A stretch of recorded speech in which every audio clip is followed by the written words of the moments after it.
안녕하십니까. 윤블리의 비밀노트 시작합니다. 이베스트 투자증권 염성환 이사님 함께합니다. 어서 오십시오. 네, 안녕하세요. 날씨가 다시 좀 후덥지근해졌죠? 네, 근데 뭐 날씨 변화가 좀 심한 것 같더라고요. 되게 막 오르락내리락 해서 그래서 좀 이번 주는 덥기도 하고 약간 선선하기도 했던 것 같습니다. 그랬죠. 뭐 주말부터는 이제 지나면은 장마가 온다고 하니까 네. 뭐 조금 더 시원해질 것 같습니다. 네네. 예, 먼저 이번 주 시장 증시를 움직였던 주요 이슈들 한번 점검하고 토론 시작하시죠. 네, 그러니까 이번 주 같은 경우는 증시가 조금 약간 답답했다라고 좀 말씀 좀 드리고 싶고, 사실 이제 주 초반부터 좀 부진했는데, 그러다 보니까 이제 증시가 지금 외국인들이 또 최근 들어와서는 좀 이번 주 들어와서는 4일 연속 이렇게 매도를 하면서 순매도 좀 부담도 있었고요. 그래서 지수는 좀 이렇게 제한적으로 오르락 내리락 등락을 거듭했다, 이렇게 보시면 되겠고, 주요 이슈로는 역시 이번 주에 그 중국의 금리 인하 이슈가 좀 있었는데 좀 시장 기대에는 못 미쳤던 것 같아요. 그래서 금리 인하 이슈는 있었지만 증시에 큰 영향을 주진 못했고, 그 다음에 그 파월 의장의 연설이 2번 있었죠. 근데 계속해서 긴축을 좀 강조를 했는데, 사실 뭐 FMC랑은 큰 차이가 없었다라는 좀 분석도 있었지만 금리 인상 부담감은 여전히 좀 있다라고 보시면 되겠고, 또 블링컨 미국 국무장관과 시진핑 주석이 좀 면담이 있었잖아요. 그러니까 아무도 예상 못했던 거죠, 이게 만날 줄은. 근데 두 사람의 만남에서 사실 뭐 큰 성과는 없었다는 평가는 있지만, 그래도 만남 자체가 좀 뭔가 이제 헤빙 무드로 가는 거 아니냐 하는 그런 좀 기대감은, 그래도 만난 거 자체에 대해서는 그렇죠. 조금 그래도 의미 부여를 좀 하는 것 같습니다. 그러다 보니까 중국 소비지가 좀 일부 반등을 좀 했었고, 그리고 이번 주에는 또 정부 규제 이슈가 좀 있었던 게 2개가 그 라면값 인하 공고 좀 얘기가 나와서 라면주들이 좀 주가가 좀 급락하는 모습이 있었고, 또 사교육 규제한다는 좀 얘기가 나왔잖아요. 그래서 이제 교육 관련주도 뭐 교과서 관련주들은 막 급등을 했거든요. 그래서 이 교육과 관련된 이슈가 있었는데, 이제 둘 다 어떻게 보면 정부의 좀 규제 쪽이죠. 그래서 거기에 관련된 이슈들이 좀 있었다. 그리고 마지막으로 수출 지표가 발표가 됐는데, 그래도 이건 좀 긍정적인 소식이죠. 모처럼 플러스 전환하는 그런 모습이 나와서 지표 자체는 좀 긍정적이었다. 그래서 이런 좀 호재와 악재들이 좀 이게 혼재되면서 증시는 좀 이번 주 답답한 좀 박스권 장세를 거듭했던 것 같습니다. 예, 파월 연준 의장 의회 발언 이게 좀 관심을 모았고 또 변수였는데, 뭐 긴축 지속 필요성 이거 강조했으니까 기존 발언하고 별로 바뀐 것 같지는 않은데 네. 시장 반응은 어땠습니까? 시장 반응도 그렇게 크진 않았고, 그러니까 물론 이제 그 연속 금리 인상에 대한 이제 옹호를 하면서 나스닥이 당일날 한번 빠졌어요. 근데 그 다음 날도 비슷한 얘기를 했는데 오히려 나스닥이 또 다음 날은 또 올라갔어요. 그러니까 같은 내용인데 예. 결국엔 그 미국 빅테크 기업들이 빠졌다 올라간 거는 결국 제가 봤을 땐 긴축에 반응했다기보다는 많이 올랐잖아요. 근데 약간 이제 첫날은 빌미가 됐던 것 같고, 둘째 날은 뭐 아마존이나 이런 기업들이 또 AI 투자한다. 그러니까 이제 긴축 이슈는 이슈지만 AI랑 그게 무슨 상관이냐 그러면서 빅테크 또 올라갔거든요. 그래서 실제로 시장에 미친 영향은 그렇게 좀 크진 않았다. 그래서 금리 인상은 사실상 이제 7월에 지금 예상으로는 확률이 74% 나와요. 0.25%포인트 올린다. 그래서 한 번은 더 올리지 않을까. 그러니까 2번은 좀 어렵다고 지금 대부분 보고 있는데, 그래도 한 번은 아마 올릴 것으로 지금 대부분은 전망들이 지금 약간 원래는 동결적이 높았는데 그쪽으로 좀 바뀌고 있고, 또 그렇게 보는 배경이 사실 미국도 미국인데 영국이 좀 문제거든요. 이번에 올렸죠. 네, 영국이 빅스텝으로 했어요. 0.5%포인트. 예. 그래서 영국 물가가 지금 인플레가 지금 8.7 나왔거든요. 근원 물가가 7.1입니다. 와. 너무 높은 거죠. 이게 네. 30년 내 최고니까 영국은 이제 물가가 안 잡히고 있어요. 근데 기준금리를 안 올릴 수가 없는 상황이죠. 그래서 미국은 이미 좀 동결적으로 가고 물가가 좀 많이 안정화됐는데, 다른 선진국에서 좀 약간 물가 상승이 나와서 이 부분이 오히려 좀 주식시장에 약간 저는 좀 부담으로 작용했다라고 좀 보고 있습니다. 그런데 중국 인민은행은 이제 기준금리 격인 대출 우대 금리를 0.1%포인트 인하하지 않았습니까? 네네네. 그랬으면 상당히 좀 호재가 될 수 있는데 시장 반응은 뭐 어떤 미지근하거나 오히려 뭐 그날 빠지기도 하고 그랬는데, 이게 지금 찔끔 인하해서 그런 건지 아니면은 뭐 이유가 좀 궁금하더라고요. 네, 그 인민은행이 지금 이번에 금리 인하하는 건 다 알고는 있었죠. 분명히 할 텐데 몇 퍼센트를 인하할 거냐 이거에 초점이 있었는데, 1년 만기 이제 그 대출 우대 금리는 예상대로 좀 낮춘 것 같아요. 근데 이제 부동산 담보대출 금리가 5년물이거든요. 5년 만기인데 이걸 시장은 0.15% 인하할 걸로 예상을 하고 있었어요. 네. 근데 0.1을 한 거예요. 그러니까 안 한 건 아닌데 이건 너무 좀 모양만 한 거 아니냐. 기대 못 미쳤다. 예. 그러니까 안 할 수는 없는데 너무 신용만 낸 거 아닌가? 약간 이제 이런 느낌이 들다 보니까 경기 부양 의지가 이거 생각보다 세진 않구나. 그 전부터 뭐 블룸버그나 월스트리트 저널에서 좀 나왔거든요. 뉴스들이 뭐 부양책 나올 거다. 패키지 12개 나온다. 이렇게 이제 불을 딱 떼어놨는데 사실 아무것도 나온 게 없어요. 지금. 그러니까 이 중국에서 실제적으로 정책 발표한 건 없는데 기준금리 인하도 예상이 좀 못 미치다 보니까 시장은 좀 일부 좀 실망을 했습니다. 그래서 그런 이제 실망과 더불어서 각 증권사들이요, 이제 그 중국의 올해 성장률 전망치를 낮췄는데 일본의 노무라 증권이 5.5에서 5.1로 낮췄고 미국의 골드만삭스도 6%까지 성장할 걸로 봤는데 5.4로 크게 낮춰버렸어요. 그러니까 이제 결국 실망감이 좀, 그러니까 이 상태로는 중국 경기가 이렇게 우리가 기대하는 것만큼 회복되기 이제 어려울 거라는 그런 평가가 나오면서 시장은 좀 실망을 좀 했다라고 보시면 되겠습니다. 요즘 증시 보면 뭐 최근 한두 주 같은 경우는 개인은 사고 외국인하고 기관은 이제 파는, 즉 이런 약간 서로 뭐랄까 힘겨루게 하는 그런 느낌이 드는데 이 개인들 힘만으로 상승장이 가능하겠습니까? 가끔 있긴 있어요. 근데 코스닥은 가능해요. 코스닥은 아시겠지만 개인 비중이 제가 거의 80% 넘는 걸로 알거든요. 예. 뭐 많으면 90%까지 가요. 그러니까 올해 1월부터 아시겠지만 4월 중순 딱 2차 전지 랠리 나올 때 그때 코스닥이 30% 올랐잖아요. 예. 저점에서. 그때 개인만 샀거든요. 예. 거의. 외국인은 안 사고. 계속 팔았죠. 네, 근데도 그냥 올라갔고. 그러니까 코스닥은 시총도 물론 전체적으로 작지만 개인 비중이 너무 커요. 절대적이니까 할 수 있어요. 근데 코스피는 그게 좀 어렵습니다. 코스피도 물론 이제 개인 비중이 적은 건 아닌데 많을 땐 50 넘는 경우도 있는데 보통 한 40 정도 이렇게 왔다 갔다 하더라고요. 근데 힘은 사실은 외국인이 더 세죠. 그러니까 과거 추이를 보면 외국인 매매 따라가는 경우가 너무 많아요. 근데 간혹 가다가 2021년도 그때 1, 2월 달 정도는 개인이 또 이끄는 장도 있긴 있었어요. 그때 뭐 하루에 개인들이 막 4조 산 날도 있거든요. 코스피를. 근데 그렇게 대규모로 사는 게 연속적으로 이어지면 이끌긴 하는데 사실 그런 경우는 코스피 쪽에서는 거의 찾아보기가 좀 어렵거든요. 그래서 지금도 그 최근에도 보면 외국인이 확실히 좀 파니까 예. 지수가 실제로 지금 코스피 좀 밀리고 있잖아요. 이번에 그 2600도 깨지고. 근데 살 때는 또 올라가고. 그래서 좀 현실적으로 코스피 장악력은 제가 봤을 때는 그냥 외국인이 네. 일단 영향력이 제일 크다고 인정해야 될 것 같고 삼성전자 지분율만 해도 외국인이 50%가 넘거든요. 그래서 그런 걸 보면 일단 코스닥과 다르게 코스피는 외국인들이 어떤 포지션을 잡느냐가 좀 방향을 결정할 수밖에 없는 것 같습니다. 이 기관들 같은 경우는 좀 최근에 좀 오히려 팔고 있지 않습니까? 네. 뭐 약간 주 후반에 오면서 분위기가 좀 바뀌었습니다만 특히 연기금 같은 경우는 4월부터는 계속 팔고 있더라고요. 전체적으로 보면은. 그 이유가 뭔지 궁금한데 어떤 이유가 있습니까? 연기금 같은 경우 지금 1조 원 정도를 팔았더라고요. 지금 열흘간. 그러니까 이게 주로 파는 것도 이게 좀 내용이 좀 다른 게 반도체가 안 좋아서 파면은 그러려니 할 텐데 그게 아니고요. 삼성전자 팔아요. 예. 하이닉스는 또 삽니다. 그러니까 이제 같은 반도체인데 한쪽은 사고 한쪽은 파니까 좀 이게 우리가 좀 해석하기 좀 어렵고 주로 뭘 팔았냐면은 삼성전자, LG에너지솔루션, 카카오 예. 이런 기업들을 좀 팔았고 근데 반면에 하이닉스하고 두산밖에 한국우주는 또 샀거든요. 그래서 모든 걸 다 팔지는 않는다. 다만 이제 시장에서는 추측을 하는 거죠. 왜냐하면 정확히 파는 이유는 모르니까 일단은 올해 연초에 좀 사놨거든요. 이 주가가 많이 떨어졌을 때 뭐 2,200, 300 이럴 때는 저가 매수를 꾸준히 해줬어요.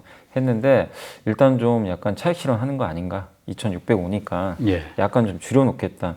요걸 좀 보는 것 같고 그리고 아시겠지만 한참 그때 예전에 3,000 넘고 지수 막 빠질 때 아시겠지만 그때 연기금이 주식 계속 판 거 아마 기억들 하실 거예요. 그때 나왔던 얘기가 그 우리나라 주식 비중. 네. 이건 목표치에 지금 넘겼기 때문에 팔아야 된다. 근데 그 목표 밑으로 아마 갔던 걸로 제가 알아요. 그때 2,200 갔을 때는. 네. 근데 정확하게 지금 몇 % 갖고 있는지는 공개가 안 돼서 모르는데 국민연금 기금운용계획안에 의하면 올해 국내 주식 비중이 올해가 15.9거든요. 예. 근데 27년까지 14%로 낮춰야 돼요. 그래서 제가 추정하기로는 이 목표치에 근접했거나 좀 넘어간 거 아닌가. 2,600 이상 넘어가면서 약간은. 그래서 조금씩 뭐 아니면 미달을 하더라도 이게 선제적으로 좀 줄일 수도 있거든요. 예. 그래서 아마 이런 이제 운영 계획에 따라서 좀 일부 파는 거 아닌가. 그렇게 좀 추측들을 좀 하고 있는 것 같습니다. 이번 주 증시는 아무리 봐도 횡보장이고 좀 썩 좋지가 못했는데 이제 그 이유가 여러 가지가 있겠습니다만은 뭐 주도주인 2차 전지하고 반도체주가 썩 강하지 못했지 않습니까? 기대만큼.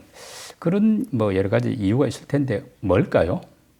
일단 주가라는 거는 계속 오를 수는 없기 때문에 일정한 상승 후에는 항상 뭐 몇 달 정도 기간 조정이 나오잖아요. 그래서 저는 그 기간 조정 구간이다 이렇게 보고 있고, 여기서 추가로 상승하기 위해서는 급하게 또 가려면 뭔가 이제 이 주가를 올릴 만한 이벤트가 반드시 좀 나와줘야 돼요. 그래서 네. 아시겠지만 하이닉스가 원래는 삼성전자에 비해서 좀 부진했었는데 그 엔비디아 챗 GPT GPU 그쪽에 이제 탑재된다 이런 얘기 나오면서 이제 삼성을 앞질러서 주가 급등해 버렸잖아요. 그러니까 그런 것처럼 뭔가 이벤트가 하나 나와야 되거든요. 근데 지금 보면 반도체도 우리가 아는 새로운 뭔가 좀 이벤트는 없는 상황이에요. 이제 뭐 좋은 거 나쁜 거 다 알고 계시잖아요. 뭐 AI부터 해가지고 재고 감소하기 시작했고 감산 더 할 것 같고 이런 부분들이 이제 모르는 분들은 없기 때문에, 또 2차 전지도 수주 잘하고 있고 미국에서 계속해서 IRA 수혜 받고 있고, 다만 좀 일부 노이전이 있었죠. 뭐 중국이 간이 많이.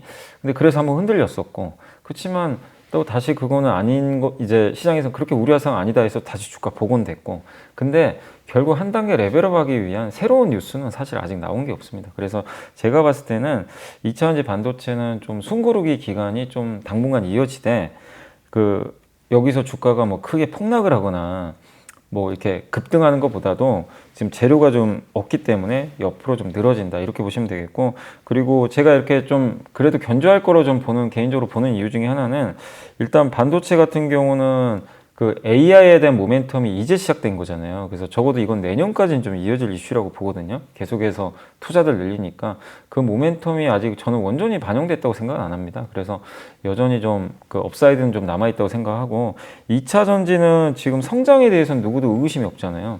근데 제일 걱정되는 건 사실 그거예요. 중국이 미국에 들어갈까 봐. 근데 저는 그것만 아니라면 그렇게까지 이제 2차 전지도 크게 흔들릴 이슈는 없다고 생각하거든요. 그래서 당분간은 그냥 나중에 뭐 추가 상승이 언제 나올지 모르겠지만 좀 횡보하는 그런 좀 주가 흐름이 당분간 이어지지 않을까 이렇게 예상을 하고 있습니다. 지금 2차 전지에는 특히 공매도가 많이 붙어 있는 걸로 지금 알고 있지 않습니까? 네. 알고들 있는데 꽤 많이 올랐거든요.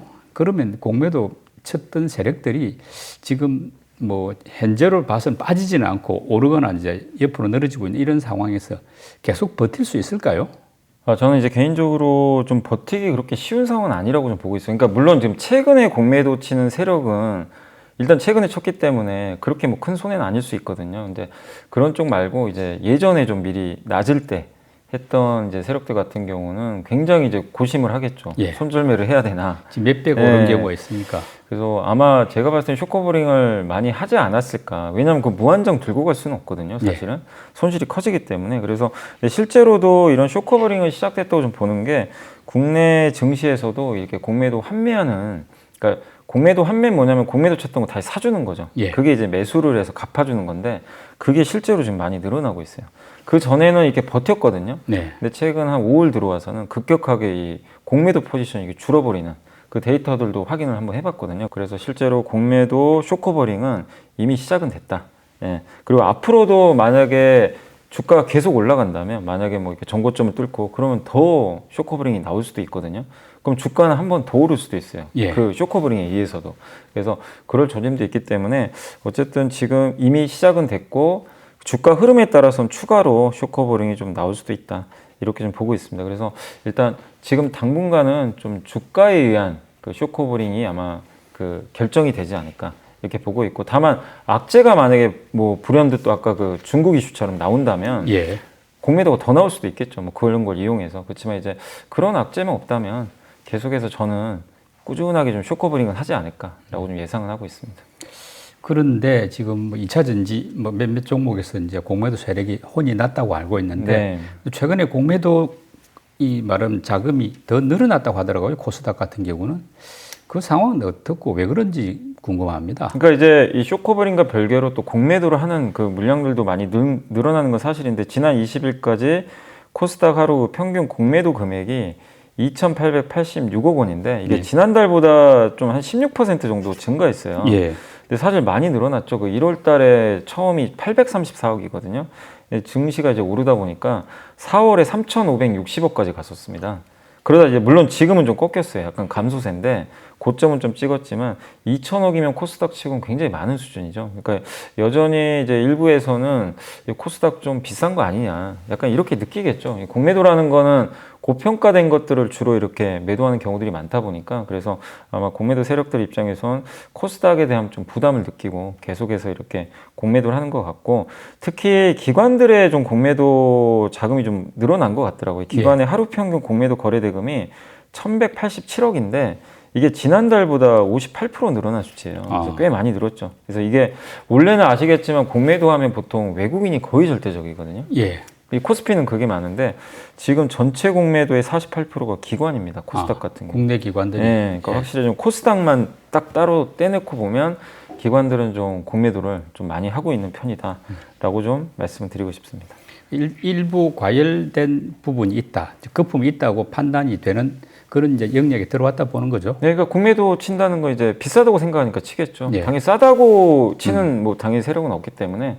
근데 다만 이제 주가가 이제 위로 올라갈 때는 또 쇼커버링이 나올 수도 있기 때문에 결과는 결국 코스닥이 이게 900을 넘느냐 예. 많으냐에 의해서 좀 결론이 날 것 같습니다.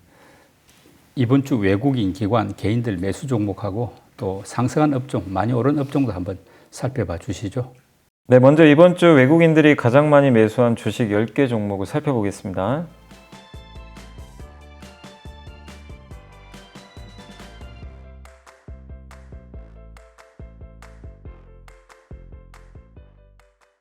이번에는 기관들이 이번 주 가장 많이 담은 10개 종목을 알아보겠습니다.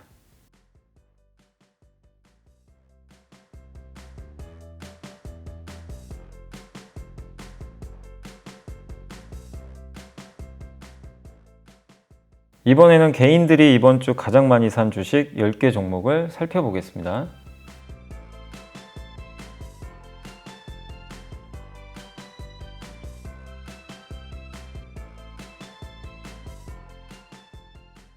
이번에는 이번 주 가장 많이 상승한 10개 업종을 살펴보겠습니다.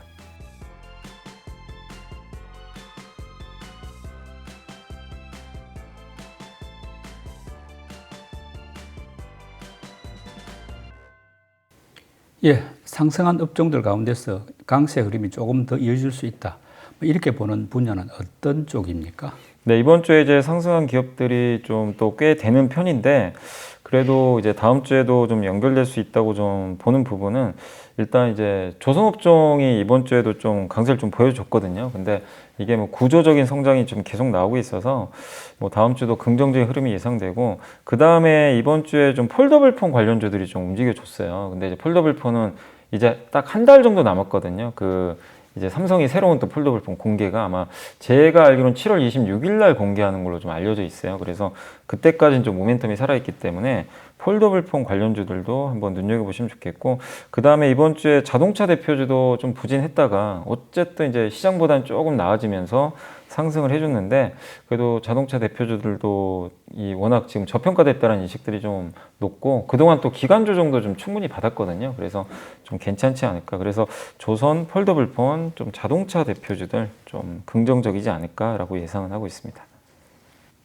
예, 염 이사님이 선정한 이번 주에 보고서 듣는 차례인데 오늘은 어떤 내용입니까?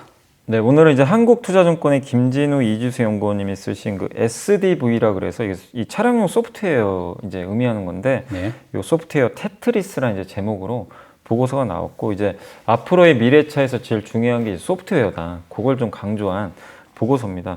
그래서 지금 소프트웨어가 주도하는 이제 차량 시장이 좀 테슬라를 중심으로 해서 이미 열렸죠. 그러니까 이제 테슬라도 물론 이 외모는 호불호가 있어요. 뭐, 예쁘다, 난 별론 것 같다, 이런 얘기들이 있지만, 근데 테슬라 자동차는 제가 봤을 땐 디자인보다는 안에 그 소프트웨어를 가장 강점으로 내세우는 기업 같아요. 또 거기 자율주행도 이제 탑재될 수도 있잖아요. 그래서 그런 건데, 이미 테슬라 그걸 열어줬기 때문에 많은 자동차 회사들이 그쪽 방향으로 이제 이미 가기 시작했다라는 그런 의미고, 근데 이제 이 소프트웨어를 이 자동차의 소프트웨어로 이제 제어하는 것의 핵심 기술은 자동차를 이제 뼛속부터 다 뜯어 고쳐야 되거든요. 왜 그러냐면은 자동차 안에 그 ECU라는 반도체가 있어요. 이게 엔진 옆에도 붙어 있고 저 타이어 옆에도 붙어. 그러니까 이게 그 자동차의 차종별로 50개에서 150개 정도가 들어가 있는데 그러니까 각각의 ECU가 그 부품들 있죠. 이걸 다 컨트롤해요. 예. 각자 분리돼 가지고 무슨 문제가 발생하는 전선이 너무 많아요. 전선들이 다 연결돼 있어가지고 그래서 이 전선 ECU 100개가요 배선 길이가 5km나 되고 어마어마하네요. 무게가 50kg나 된다고 합니다. 그러니까 너무 이게 이제 덩치가 커져 버리는 거죠. 그러면은 전기차는 가뜩이나 배터리가 들어가는데 효율적이지도 않는 거죠. 무게가 늘어나니까. 네. 그래서 이제 바뀌는 게 뭐냐면은 이 기능별로 ECU를 5개를 묶는데요. 그러니까 여기 엔진, 그러니까 이 모터 파트, 네. 뭐 여기 차량용 그 인포테인먼트, 뭐 여기 내비게이션이나 이런 거 담당하는 파, 요거랑 최대한 5개로 나눠서 ECU가 5개 권역에서 각각 컨트롤을 하는 거예요. 예. 그럼 당연히 배선도 줄겠죠. 그리고 그 배선도 요새는 없애는 분위기인데 배선 대신에 또 요즘에 뭐 FPCB라 그래가지고 PCB 같은 것도 좀 쓴다고 하더라고요. 아니면 그 안에 무선 통신 연결해가지고 통신망으로 예. 그런 것까지 개발이 됐다고 합니다. 일종의 근거리 네, 통신망으로. 근거리. 그러면 굉장히 가벼워지는 게 전선이 안 들어가면 예. 어쨌든 굉장히 가벼워지는 거죠. 네, 그런 방식으로. 근데 그렇게 가야 되겠죠, 사실은. 왜냐하면 이제 소프트웨어로 통제를 해야 되기 때문에 연결이 또 되게 중요하거든요. 그래서 그런 면에서 이런 시스템이 갖춰줘야 된다고 합니다. 그러니까 소프트웨어라고 해서 무조건 소프트웨어만 되는 게 아니고 하드웨어도 이런 것들이 반드시 좀 갖춰줘야 된다. 이렇게 좀 나와 있고, 그리고 이런 것들을 하기 위해선 반도체도 옛날에 MCU란 반도체를 썼대요. 약간 이제 저사양 반도체인데 이거 말고 이 대신에 요새는 AP 있죠. 이 스마트폰에 들어가는 이 어플리케이션이라고 예. 하는데 요거를 이제 탑재한다고 합니다. 자동차에도. 굉장히 성능이 좋은 이제 고사양 반도체거든요. 그러니까 우리 흔히 그 PC에 쓰이는 그 CPU 같은 거라고 생각하시면 돼요. CPU가 AP 형태로 이 스마트폰에 들어가는데 이게 이제는 그 자동차에도 각각 다 탑재가 된다.